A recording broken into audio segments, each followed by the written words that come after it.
Сегодня мы договорились поговорить о народе коми. И сразу возникают тут проблемы, когда начинаешь готовиться к программе, потому что есть коми-зыряне, есть коми-пермяки и так далее, и так далее. Там, очень это все непросто сразу вот выделить, о ком мы сегодня будем говорить.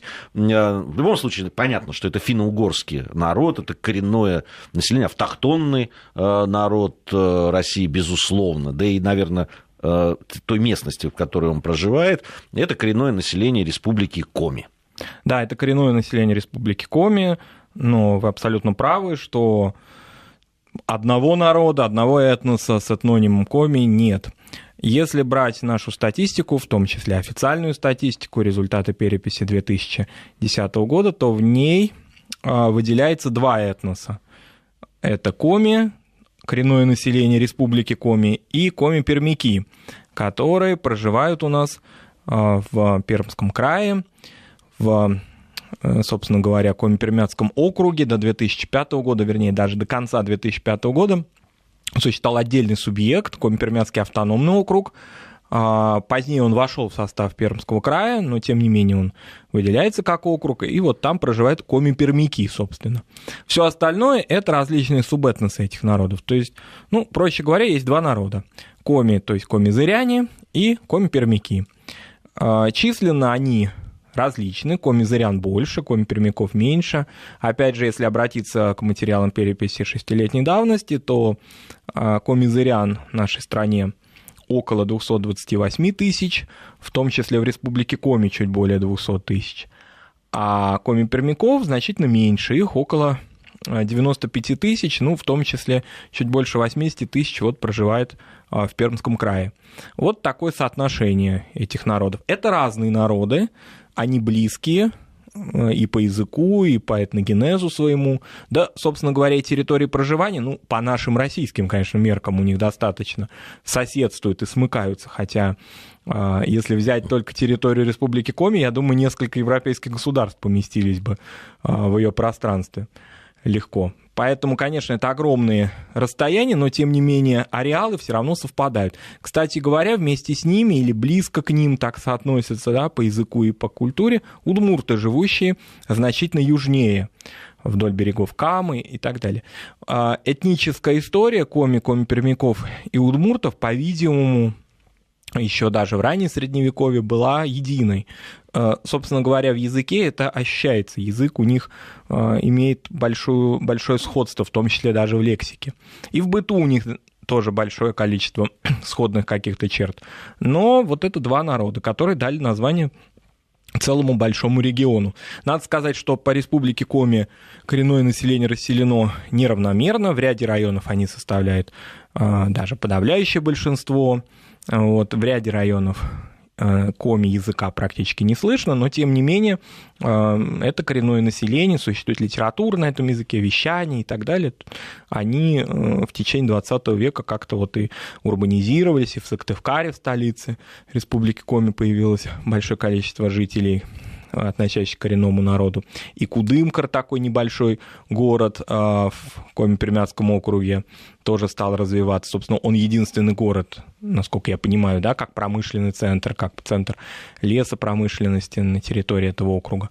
То есть они стали и урбанизироваться, и литература в 20 веке стала активно формироваться. Хотя некоторые какие-то сюжеты литературные связаны с этим народом, или вообще какие-то такие пласты культуры, они могут быть отнесены и к Средневековью. Я думаю, один из таких основных героев нашей сегодняшней программы, хоть и по своей этнической принадлежности к народу Коми не принадлежал, но в истории этого народа, в церковной истории этого народа занимает огромное место. Это, конечно, Стефан Пермский, который почитается народом Коми, как святой, собственно говоря, он и есть святой Русской Православной Церкви, но как больше даже, чем святой, это как некий такой отец этой этнической группы. Даже существует такая гипотеза, что он по материнской линии принадлежал к народу Коми. Правда, в его житиях, в ранних, в частности, в житии составленный Епифанием Премудрым, об этом не упоминается. Но такая версия существует в Сыктывкаре, многие историки, этнографы так считают. Почему так его чтят? Потому что он, во-первых, обратил Коми в православие, но, кроме того, он подарил им уникальную письменную культуру. Она просуществовала пусть недолго, около 150 лет. Вообще, о каком веке мы говорим, да, это 14 век. И Стефан Пермский, выходец из Великого Устюга, вот он прибыл в Коми-землю, он имел отношение к кругу Сергия Радонежского, это, в общем-то, ну, такой образованный очень человек. И вот он как бы стал таким своего рода средневековым апостолом. Пришел в Коми-земли, в суровые, и стал распространять православие, и составил своеобразную азбуку. Она своеобразна тем, что там сочетаются рунические знаки, греческое старое письмо и кириллическое. Ну, понятно, что такая сложные системы плохо выживают, как и алфавиты. Поэтому, конечно, это было обречено на то, чтобы это недолго просуществовало, и вскоре эта письменность утратилась, но следы ее, в том числе материальные, сохранились. Существует такая чтимая икона народом Коми, называется она Зырянская Троица. Эта икона сейчас находится в Вологде, в музее. Ну, собственно, в землях Коми мы не знаем, когда она там была. Она так датирована, находилась в кафедральном соборе в Вологде, сейчас в музее. Но интересна она тем, что под изображением святых есть большой текст молитвенный. Вот этой самой Коми-азбукой, Коми-алфавитом, вернее. И это единственный уникальный пример использования его и, собственно говоря, того, что он действительно был. Это не миф, реально этот текст. Причем текст вынесен в сакральное пространство иконы. Икона чтится, в Коми раздавались часто голоса общественности о том, чтобы вот вернуть эту икону на территорию республики, но, тем не менее, она является экспонатом музейным, а списки этой иконы чтимые, они находятся в разных частях. Насколько я знаю, даже в храме Христа Спасителя есть один из списков этой иконы. Вот это такое материальное свидетельство о деяниях Стефана Пермского. Кроме того, вот само это житие Епифания Премудрого составленное, в нем не упоминается о том, что к иконе какое-то имел отношение Стефан Пермский, но народ Коми верит, что он чуть ли не создатель этой иконы даже. Хотя вот в житие не указывается, что он был иконописцем. Но народ Коми в это верит и считает, что вообще Стефан Пермский родил народ Коми. Вот он жил когда-то в Средневековье, в этих трудных таких, да, с климатической точки зрения местах. А потом пришел апостол и их обратил в христианство. Вот такая интересная история. Наверное, у многих народов такие есть некие знаковые фигуры в средневековой истории, но для Коми это особенно важно. По наша любимая одна из рубрик, это происхождение этнонимов. Да. Насчет этнонима Коми, там же две версии. Версий, как всегда, существует большое количество, но две главенствующие. Одна из происхождения названия Коми от реки Кама, ну и действительно, да, там логично. Словосочетание Коми-морт. Коми – мужчина, человек. Другое, что Коми на пропермском языке, ком означает мужчина, собственно. А мужчина это означает человек. Потому что так получилось. Женщины, прошу не воспринимать это как сексизм, да, ну вот так уж что делать. Ну, по-видимому, первая версия, она более такая, наиболее распространена в этнографии, потому что, во-первых, слово «морт», оно в современном коми-языке присутствует, и сами представители этого народа себя так именуют сейчас, то есть это такой живой этноним. Но и второй тоже имеет место быть и имеет, так скажем, да, свое право на существование. Насчет Камы, конечно. Дело в том, что вот не случайно на язык коми-зырян, коми-пермяков и удмуртов относят к камской группе финно-угорских языков, о чем мы вначале говорили, что они близки. Безусловно, коми, являясь автохтонным народом североевропейской части России, тем не менее пришли, конечно, с верховьев Камы. Они пришли, продвигаясь все дальше и дальше на север. И вот, например, такая северная группа народа коми, коми-ижемцы, которые отличаются от всего остального этноса тем, что они оленеводы, то они вот, в общем, в свои вот эти пространства, это бывший Печорский уезд Архангельской губернии, ну, то есть это зона Крайнего Севера, они, конечно, пришли туда гораздо позже, чем остальные племена, и там уже смешивались с ненцами, брали у ненцев многое из их охотничьего и особенно оленеводческого быта, например, многое лексическое связано с оленеводством вобрали. То есть это такое продвижение от камы. В этой связи, конечно, человек, который имеет отношение к каме, то есть человек кама, да, мужчина с камы пришедший, вполне логичное объяснение их этноним. Что касается зырян. Вот сам народ, он, конечно, интересно себя называет всегда.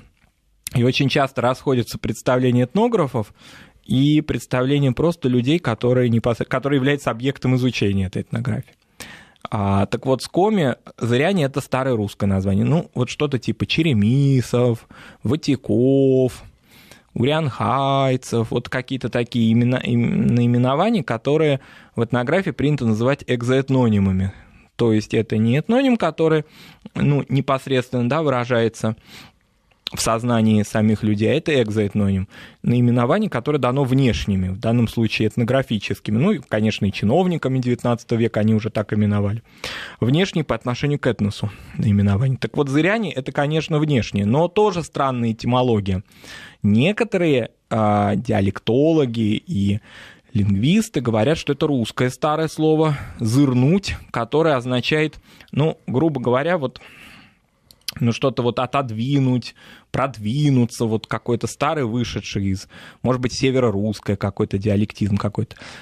И якобы от этого и происходит наименование зыряне, потому что действительно они отодвинулись, продвинулись. Действительно, вся этническая история средневековой Коми — это история их продвижения и освоения этой трудной большой территории в климатическом смысле.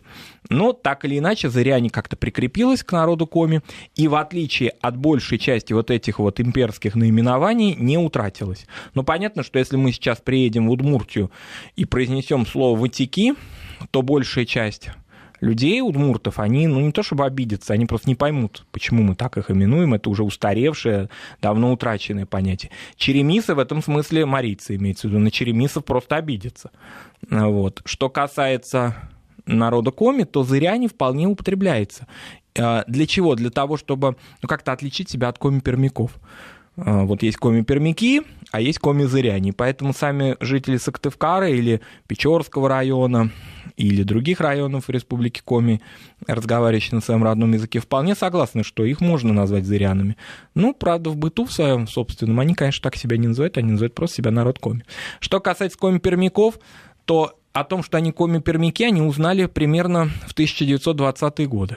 До этого они вообще не знали, что какое-то отношение они имеют к понятию коми. Они называли себя просто пермяки, пермяне, считая себя коренным населением этих северных районов Пермского края. Интересно, пермичи — это оттуда? Нет, это не оттуда. Это от их южных соседей тюрков, татар. Например, пельмени как раз оттуда, мы сегодня об этом поговорим.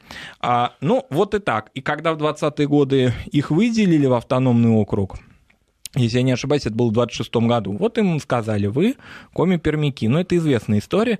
В течение 20 века, они привыкли к этому. Это был финно-угорский народ, который себя считал, они себя коренным, называли пермяками. Местным, пермяками. И никак не ассоциировали себя с Сыктывкарским, тем, который там Верхний Усольск, Сольвычегодская земля, эти местности. Но все равно язык-то похож. Конечно, очень похож, безусловно, но, тем не менее, они разные народы, конечно, потому что и в языке есть определенные отличия, и отличия в быту есть, и хотя ареалы смыкаются, но все-таки они разные и так далее. Поэтому это отдельный народ. И в переписи нашей в советское время, и сейчас их отделяют друг от друга, они выделяются. Это на самом деле очень интересная ситуация. Я ставлю себя на место, допустим, рядом... Коми-пермяка вы ставите? Нет, или коми-зырянин? Нет, я в ту ситуацию, в которой они находятся. Допустим, я представитель грузинского народа, живу, и, в общем, не очень далеко от меня живет другой народ, который говорит фактически на этом же языке. Как-то я общность бы ощущал, честно говоря. Нет, они ощущают, безусловно, общность, но при этом себя считают все равно другими. Я вам более даже скажу, что определенные группы коми-зырян пытаются себя выделить отдельно. Не знаю, что ими движет. Мы когда-то в нацвопросе говорили о активизации вот этого дробления после того, как многие народы узнали о законе и о льготах, применительно к малочисленным народам Севера. Да, обсуждали мы такую тему. Конечно, в меркантильности представителей интеллигенции разных групп народ Коми обвинять сразу нельзя, может быть, им двигают исключительно какие-то такие общественные, культурные и так далее цели, но, тем не менее, во многих этнических группах народа Коми есть такое движение, а вот у нас особый диалект, у нас чуть ли не особый язык. Такая ситуация есть. Но если вот брать современную статистику, она это все дело не учитывает, она учитывает исключительно материал переписи 2010 года. Есть коми-зыряне или народ Коми, и есть коми-пермяки. Все остальные группы, да, они присутствуют. Ну, например, есть такая группа, называется коми-зюздинцы. Они от такого достаточно, можно сказать, смешного названия реки Сюзьва, которая является притоком Камы. Вот их не очень много, примерно до 1000, вероятно. От 700 до 1000, около 700. Они проживают в Афанасьевском районе Кировской области, то есть еще в большем отрыве от основного ареала расселения. И они интересны тем, что у них достаточно большая, по меркам их маленькой группы, да, прослойка старообрядцев. Они восприняли старообрядчество от местного русского старообрядческого населения и такую сформировали определенную группу старообрядчиков. Вероятно, там есть какая-то конфессиональная черта. Правда, они в большей степени разговаривают уже на русском языке. Вот. Вообще, вот с точки зрения языка, насколько сохранился язык? Язык достаточно хорошо сохранился для финно-угорских народов сравнительно, да, с другими финно-угорскими народами. Народ Коми достаточно устойчиво сохранил язык. Правда, когда я смотрел этнографический фильм интересный, я услышал в лексике бабушек пожилых в деревнях, которые снимались в этом фильме, большое количество русских слов. То есть они их смешивали уже с языком Коми, и особенно это связанные какие-то слова. А когда связанные слова берутся из другого языка, в данном случае из русского, это, конечно, пример уже определенной языковой ассимиляции. Когда, допустим, прилагательные или существительные люди знают из своего родного языка, но как-то связать воедино предложение, у них существует какое-то затруднение. Поэтому определенное, конечно, влияние русского языка, оно существенно повлияло на язык Коми, но, тем не менее, этот язык существует, есть такая в Кудымкаре, то есть у коми-пермяков, газета «Парма», то есть Пермь, есть и в Сыктывкаре издание, как мы уже говорили. Язык, он живой, он изучается в школах, и особенно в последнее время активизировался изучение коми-языка. Он такой не на грани исчезновения, это явно. В этом смысле он, вот по лексике я просто слышал много разных записей удмуртских, и мне как-то язык коми очень напомнил удмуртский. Даже вот фонетически он на слух воспринимается очень близко к удмуртскому языку. Поэтому, очевидно, вот эта прародина, связанная с верховьями Камы и с разными продвижениями, она здесь играла роль. С русским народом народ Коми очень серьезно и долго уже живет вместе, потому что это была зона влияния Новгородской республики, и русское население с территории новгородских земель. Как мы называем Новгородская республика, понимаешь, это очень условное понятие, это историки придумали, наши коллеги, да, сами новгородские вечевые бояре не знали, что репаблика у них сформировалась такая латинская. Так или иначе, новгородской земли, будет точнее сказать. Оттуда шло продвижение русского населения из Ростовского княжества. И потом, понятно, после присоединения Новгорода к Москве в 1478 году земли Коми тоже стали входить в эту зону. В Сыктывкаре очень любят такую интересную историю, что в повести временных лет, еще, понятно, в домонгольском старом, да, и там источнике времен Ярослава Мудрого, упоминается народ Пермь, который вот есть как народ, проживающий на территории древнерусского государства. То есть они вот говорят, это и были наши, собственно говоря, предки. По-видимому, так и есть. Расселение их в этой зоне, оно и топонимами подтверждается старыми, то есть это большая история. Но именно в XIV веке началось такое активное развитие этого народа после принятия православия, и следов язычества, в отличие от других финно-угров, у коми очень мало осталось. То есть они допустим, в сравнении с марийцами, у которых просто уже институция какая-то возникла языческая, марла вера их, и какой-то определенные еще остатки язычества сохраняются, элементы, да, у удмуртов. В Коми этого нет, такого распространения. Какие-то такие сельские деревенские обряды существуют, но, в принципе, традиционная религия давно уже вытеснена православием, они народ православный. Я правильно понимаю, Марат, что принятие православия, оно шло достаточно мирно. И воспринималось положительно. А для финно-угров вообще, в принципе, принятие христианства всегда происходило. С другой стороны, вот как раз некоторые финно-угорские племена и народы, они воспринимали, с одной стороны, православие, но при этом сохраняли какие-то элементы своих верований до христианских. Да, и причем часто духовенство относилось к этому достаточно спокойно, потому что это как-то не противоречило основной христианской идеи, да, и, соответственно, христианским заповедям. То есть, а у Коми все-таки это было... У Коми это быстро вытеснялось, и вот вокруг Стефана Пермского еще такие интересные моменты. В Коми говорят, мы второй в мире финно-угорский народ, который,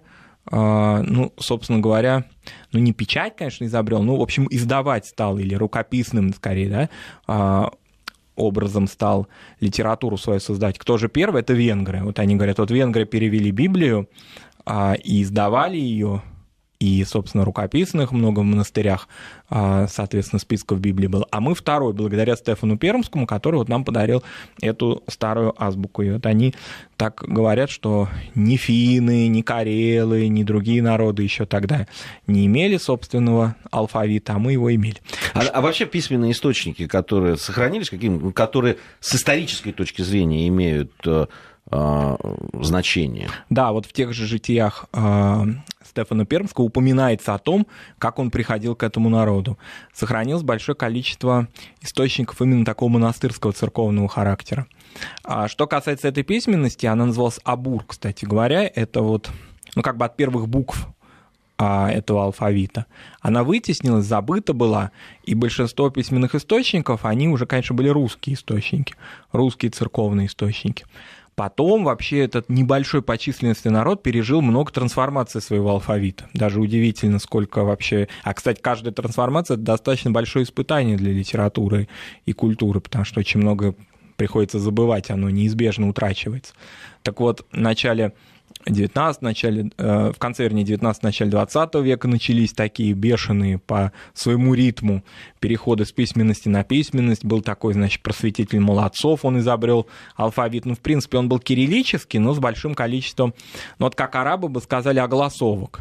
Но это, конечно, были не огласовки, а определенные знаки, которые означали различные звуки на письме. Ну, вот кто знает, допустим, семитские тексты, это называется огласовки. По-моему, ну, в иврите, по-моему, нет, вот в арабском письме я знаю, что есть. Так вот, этот Молодцов придумал вот такую сложную систему. Опять сложная конструкция не заработала, опять это все как-то утратилось. Потом их ненадолго перевели на латинский алфавит, как очень многие народы Советского Союза. Ну и в конце концов они перешли на кириллицу, которая, собственно говоря, является уже почти 80 лет алфавитом народа Коми и коми-пермяков. Ну что, сейчас у нас совсем скоро новости начнутся. Я напомню, Марат Сафаров и Гия Саралидзе в студии Вести ФМ. Это наш проект «Народы России». Мы сегодня говорим о народе Коми. Продолжим говорить. Ну, наверное, поговорим о том, какие традиционные занятия были, о культуре. И о кухне, конечно. О кухне, конечно, тоже. Но это уже, наверное, в самом конце. Да. Народы России. 180 национальностей. Одна страна. Продолжаем нашу программу из цикла «Народы России». Сегодня говорим о Коми, о народе Коми. Марат Сафаров и Гия Саралидзе по-прежнему в студии Вести ФМ. Договорились мы, Марат, что поговорим о традиционных занятиях. Тем более, что у народа Коми они довольно разнообразные в зависимости от того места, где они проживают. Тут тебе и оленеводство есть у той части народа, которая живет, да, там северней. Причем появилась достаточно поздно, там 17-18 век они начали контактировать после того, с немцами, и у них переняли это.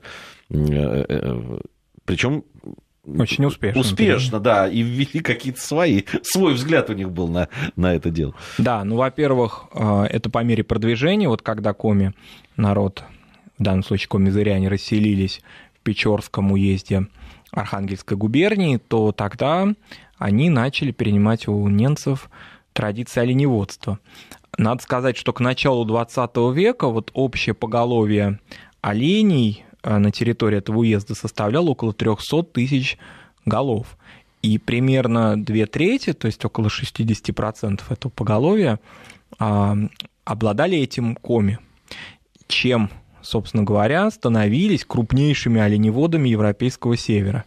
Ни жители Лапландии, ни жители Кольского полуострова Саамы, никто другой, ни сами немцы, их учителя, да, в оленеводстве, не могли похвастаться таким колоссальным поголовьем и таким товарным, что называется, характером оленеводства. То есть коми вообще, их такая интересная к ним, такое прозвище, что ли, им давалось, что вот они вот, как бы сказать, или такое представление о них, как об очень торговых людях.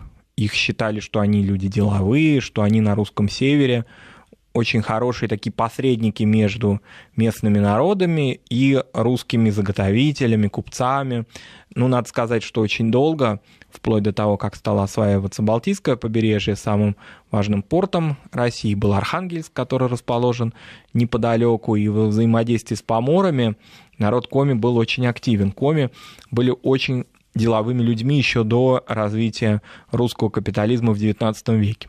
И вот, в частности, оленеводцы, ижемцы, они, не просто продавали мясо оленей, как это делали все остальные народы, но они в этом поголовье, фактически стали изготавливать такой товар, как замша, и продавать его через посредников в Европу. Замшевые различные изделия, высокопрочные из оленьих шкур, они стали осваивать, обрабатывать и продавать, помимо того, что традиционные продажи оленевого мяса. Поэтому владельцы этих, собственно говоря, стад, они были очень богатыми людьми, вплоть до коллективизации процветали эти поселения ижемцев. Что касается остальной части народа коми, то они жили в разных, так скажем, пространствах, достаточно суровых, поэтому земледелие, конечно, полноценно не могло складываться на этой земле. Находили какие-то иные варианты. Например, это очень активное собирательство. Но собирательство не в таком смысле, как у первобытных людей, да, когда это источник просто, чтобы не умереть с голоду, а тоже собирательство и с товарным уклоном. Удивительно, на самом деле, даже рыболовство у них было с товарным уклоном, да. То есть не просто себе там на пропитание, заготовки и так далее, а именно с прицелом о том, что ценные породы рыб, которые вылавливались, это в основном, печоры, ижемцы те же, печорцы, там ценные породы, которые специально заготавливались именно на продажу. Да, и заготовителям отправились. Они даже с таким растущим в тайге, так скажем, растением борщевиком умели обращаться так, что фактически он замещал им квашеную капусту. Они его заготавливали, заквашивали и в течение всего года питались этим, приторговывали, если у них были какие-то излишки. То есть рационально использовали практически все, что их окружает. Уже не говорим о ягодах, которые они заготавливали тоже в большом количестве.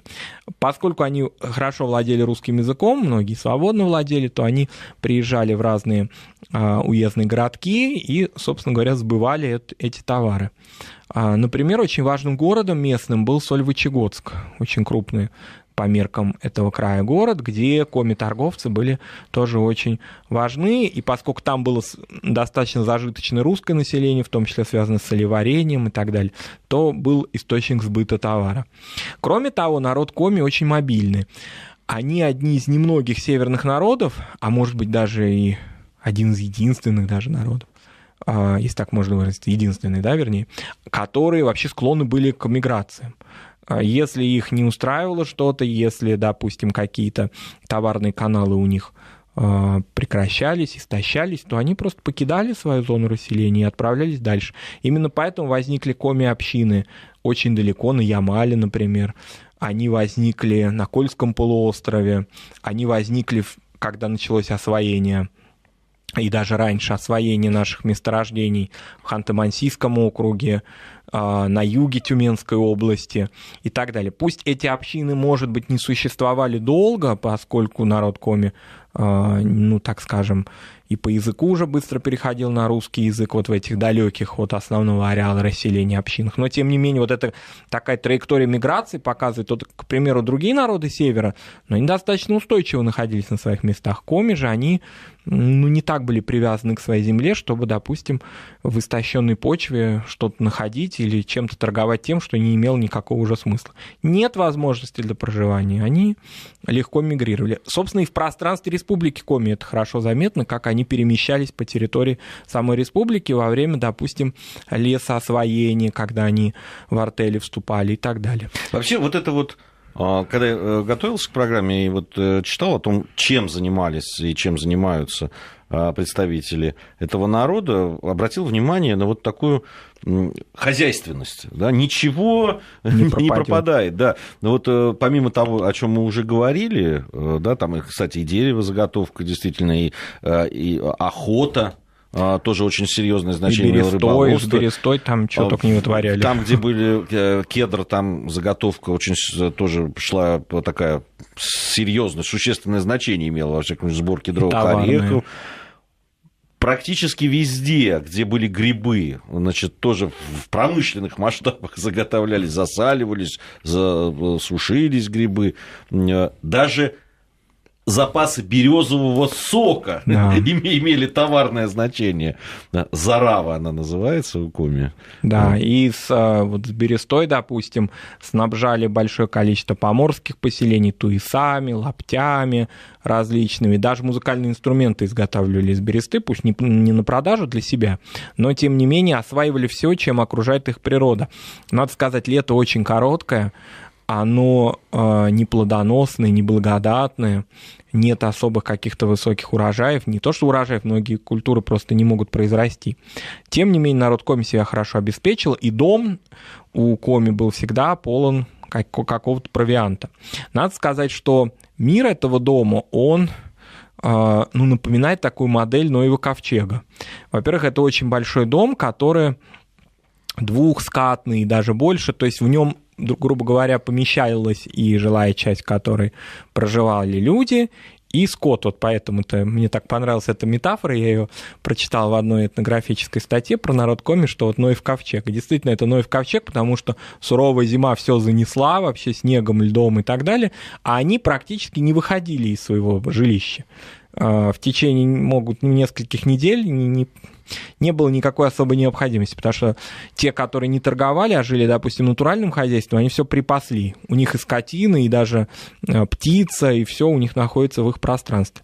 Дома часто двухэтажные, и на первом этаже, значит, у них скот живет, вот в этой пристройке фактической, покрытые одной крышей с жилой частью. А на втором, значит, этаже заготавливали с сенями. Сенями, да. Они такие санитарные условия соблюдали, да, безусловно. И потом это были достаточно зажиточные люди, им не было необходимости, например, маленьких телят или ягнят помещать уже там у русской печки и сидеть с ними рядом, да, и смотреть на них, потому что у них были определенные пространства отапливаемые, которые позволяли скот содержать. А на втором этаже помещались хозяйственные какие-то припасы, которые не требовали охлаждения, и сено. Погреба огромные были, которые были заполнены большим количеством консервов, бочек с различными соленьями. Консервы домашние. Домашние, конечно, да.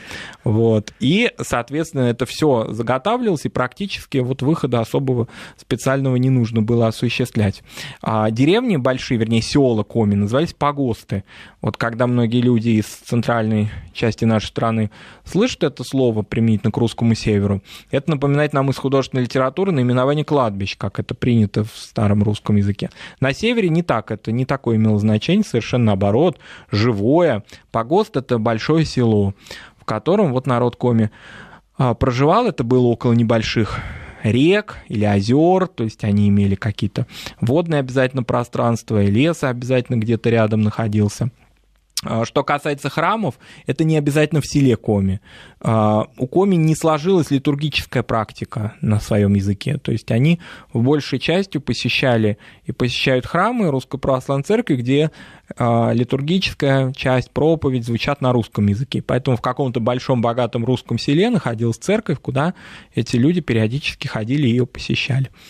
Ну, что ж, у нас сейчас будет время, когда мы послушаем, в регионах послушают собственные новости, мы узнаем все о погоде, которая нас ожидает, а затем продолжим. Как раз поговорим о культуре, о том, что сохранилось, о каких-то традициях народных коми, ну и о еде, конечно, тоже. Народы России. 180 национальностей. Одна страна. Продолжаем нашу программу «Народы России». Сегодня она посвящена народу коми. О духовной культуре мы хотели поговорить в этой части программы. С одной стороны, о духовной, потом о традиционной пище.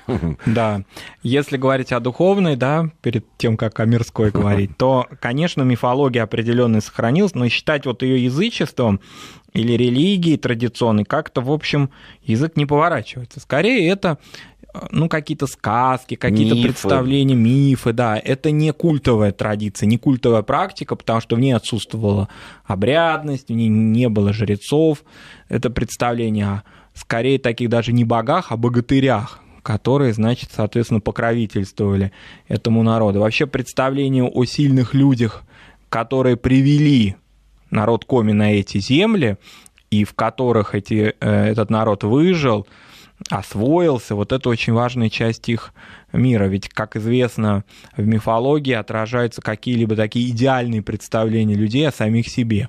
И вот в коми мифологии это существует. Очень развита была народная этика. Вот, например, такой эпизод. Почти у каждой семьи, что у пермяков, что у зырян, помимо вот этого основного дома, большого, двухэтажного, просторного, обязательно была в лесу избушка небольшая. Даже такая, в общем, сруб, очень, очень небольшой по размеру, временный. Это было охотничье жилище. Дело в том, что мужчины уходили иногда на несколько недель в тайгу, а, например, если мы берем ижемцев, то это тундра даже. И, собственно говоря, им необходимо было какое-то пристанище, в котором хранились бы продукты, и куда бы они могли периодически возвращаться. Но не уезжая очень далеко, не возвращаясь, собственно, в деревню. Так вот, эта избушка, там был запас продовольствия, там были инструменты, там было оружие охотничье. И считалось, что вот просто так войти в нее другому человеку было нельзя. То есть, если люди знали, что они будут проходить места, где располагаются вот эти избы охотничьи другого рода, то еще, что называется, на берегу, в своем селе, они просили разрешения об этом. Хотя, может быть, никто бы в этой многотысячекилометровой тайге бы не узнал, кто вошел, кто там съел какой-то припас, да, или кто воспользовался чем-то. Но, тем не менее, такая этичность обязательно присутствовала. При всей такой торговой, очень активной, практической, рациональной культуре народа коми, эти этические черты, общинные черты у них всегда присутствуют. Кстати, вот север вообще опровергает, да, не только коми, но да, те же поморы, о которых мы тоже делали программу с тобой, Марат, опровергает, что если народ занимается, да, торговлей, торговый люд, что называется, что обязательно присутствует, да, такая вороватость, да, обман, вот, что поморы, что вот коми, что другие народы, о которых мы тоже говорили, вот сочетали в себе, с одной стороны, такую коммерческую, да, наверное, можно сказать, торговую жилку, и в то же время невероятную честность. Да, и, собственно говоря, когда уже начали формироваться коми-купцы, это конец XIX века, то они не прибегали к услугам банков. Собственно говоря, банки уже появлялись на севере России, а в основном пользовались услугами вот такого родственного заемного капитала, фактически под честное слово. Это что-то напоминает старообрядческую предпринимательскую этику вот из этой серии, когда люди, собственно, во взаимопомощи даже вели свои дела. Особенно это было характерно для тех представителей народа, которые переселялись в города. И, собственно говоря, вот такая городская жизнь народа коми, когда купцы уже строили в городах каменные дома. Пусть этот период очень был небольшой, непродолжителен. Он был предреволюционный фактически, даже недолго, там, с конца 19 века, вплоть до 17-18 года. Тем не менее, вот этот коми-капитализм тоже сложился уже в таких своеобразных формах. Коми-капитализм — хороший термин. Да, хороший термин, любопытный. Но ведь сохранились такие праздники, которые, я не знаю, даже их назвать дохристианскими, такими особые, да, народные. Например, там, проводы льда. Да, для людей, которые живут по берегам таких больших рек, конечно, это вообще ледостав и ледоход, это такие очень определяющие во многом жизнь, да, процессы. Да, это такие, в общем, рубежные моменты года, и аграрного года, и охотничьего года, и рыболовного года, поэтому, безусловно, это отмечалось. Что касается, допустим, черт, связанных с русской культурой, то в одежде. Одежда народ коми вроде бы имеет свое своеобразие, цветовое, допустим. Народ коми очень любит красный цвет. Интересно, что чем севернее люди живут, тем они чаще любят яркие краски, поскольку понятно, что солнце и яркости какой-либо в жизни у них мало присутствует. Но, тем не менее, большая часть этнографов склонны считать коми-костюм северорусским. То есть он имеет определенные черты, но если честно, я посмотрел фотографии, где архангельские, вологодские. Отличить трудно, честно говоря. Такой... чепец немножко своеобразный, да? Но, в принципе, вот такие архангелогородские, вологодские, поморские в целом костюм, в принципе, и народ коми примерно в этой же цветовой гамме. Причем интересно, что старые костюмы, этнографы говорят, когда выходят современные артисты, этнографические коллективы в таких, белых, так скажем, тканях, да, из белой ткани. А традиционные ткани были сероватые, потому что они были не химические, отбеливать их было очень трудно, и поэтому цвет был скорее такой сероватый с красным оттенком. Вот это традиционный женский коми-костюм. И уж... Святое. Под занавес программы. Два человека, любящих поесть. Поесть, конечно, и в кухне народа коми, конечно, нашли большое количество специалитетов. Специалитет, конечно, да, там удмуртский наш слушатель или слушатель, представитель другого финно-угорского народа скажет, шаньги — это не специалитет, это и у нас есть, но, тем не менее, народ коми давно и успешно выпекает эти, можно сказать, лепешки-пирожки. Народ коми любит, чтобы... Это, во-первых, дрожжевое блюдо, оно с картошкой. Картошку по-разному клали. Были старые рецепты, когда картошку на терке терли, и ее закладывали не в середину, эту пирожка, а скорее по бокам. И уже как только человек начинал, в рот шаньгу, брать, то уже сразу хрустела картошечка вкусная, и уже сразу он чувствовал картофельный вкус. Сейчас обычно кладут его, как, допустим, как пироги с сыром делают, да, когда это равномерно распределяет картофель, также натертые на терке. Некоторые ее режут мелко, это еще более такой смак от этого блюда есть. Что касается, допустим, про пельмени мы сказали, финно-угры спорят, конечно, о том, кто из них сочинил слово пельмень. Народ коми, он все-таки настаивает на том, что это слово, состоящее из двух коми-слов, пель — ухо и нянь — хлеб. Нянь, он действительно, это старое такое финно-угорское слово хлеб. И пель-нянь, такое старое обозначение пельменей. Пельмени делают они из мяса, собственно говоря, но из мяса разного. И из лосятины делают, и из медвежатины делают. Понятно, из говядины в основном. Делают с редькой пельмени. Большое количество фарша используют. Эти от собирательства идущие фарши, они вообще очень распространены. Ягодные фарши, из кореньев и так далее. И настаивают на том, что именно это слово происходит от народа коми. Собственно говоря, большая часть историков кулинарии, а есть и такие, да, они склонны с этим согласиться. Кстати, это к вопросу, ведь многие считают, что пельмени в Россию пришли из Китая, из Монголии, или еще из каких-то стран. На самом деле... Может, они просто, через северные русские реки к Новгороду как-то подошли и дальше распространились по всей Руси. Такую версию тоже можно принять. Очень распространен пирог рыбный. Он такой даже культовый, черенянь называется. Рыба, как часто у финно-угров, запекается целиком. Но в последнее время стал более такой распространен рецепт уже нарезанный крупными кусками рыбы, очищенный уже, конечно, от костей, и, собственно говоря, ее в тесто запекают и в русской печи очень хорошо и вкусно готовят. Квас делают. Всякие много отвары, чего, там очень много ягодных отваров, да. очень много. И кстати, пиво есть домашнее. Пиво домашнее, причем сур называется. Сур, и причем делают его не только солодом, что понятно, но и солому туда добавляют. Вот, так что там большой такой процесс. И вот когда мы говорили об этом Ноевом ковчеге Коми дома, то в нем внизу, в погребе всегда хозяйки славились тем, что они заготавливали не только овощи, какие-то, которые могли вырастить, но и прежде всего ягоды. Вот это считалось большое мастерство.